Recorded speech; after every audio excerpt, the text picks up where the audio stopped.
Now, with barely 3 weeks to the end of President Muhammadu Buhari's tenure, stakeholders within the Niger Delta region have urged the president to issue the 18 modular refinery licenses already approved for Akwa Ibom, Bayelsa, Delta, Cross River, Edo, and River State before leaving office on May 29.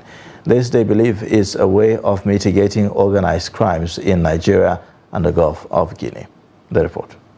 The stakeholders charged the federal government to reach out to its counterparts in the Gulf of Guinea and immediately establish a task force against organized crime in Nigeria and the Gulf of Guinea.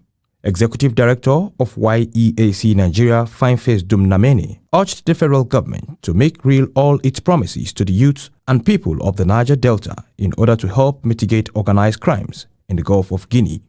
Fineface said instead of pipeline surveillance contracts, the government should provide alternative livelihood opportunities for those displaced by the war against artisanal refining, regretting that organized crime thrives since security agencies who are supposed to stop it are involved. So I think the government should adopt and include the carrot approach, which is alternative livelihood opportunities for the youths that have been, thrown out of their operations by the stick approach. That they have to do by providing the modular refinery licenses, establishing the Presidential Artisanal Crude Oil Refinery Development Initiative that legalizes artisanal refineries. We are also calling on the federal government of Nigeria to synergize with other member states of the Gulf of Guinea Commission, and they should coordinate efforts that they can use to mitigate organized crime in the Niger Delta. Fineface also highlights the objective of the Network Task Force Against Organized Crime in Nigeria and the Gulf of Guinea.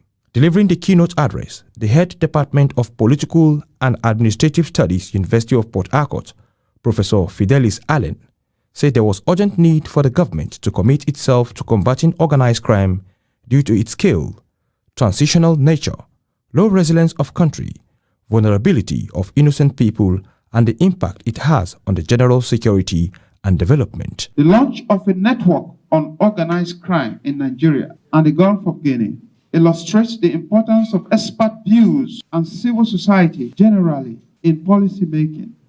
Our traditional approach to crime and crime fighting should change. We only see the oil theft in Jericho.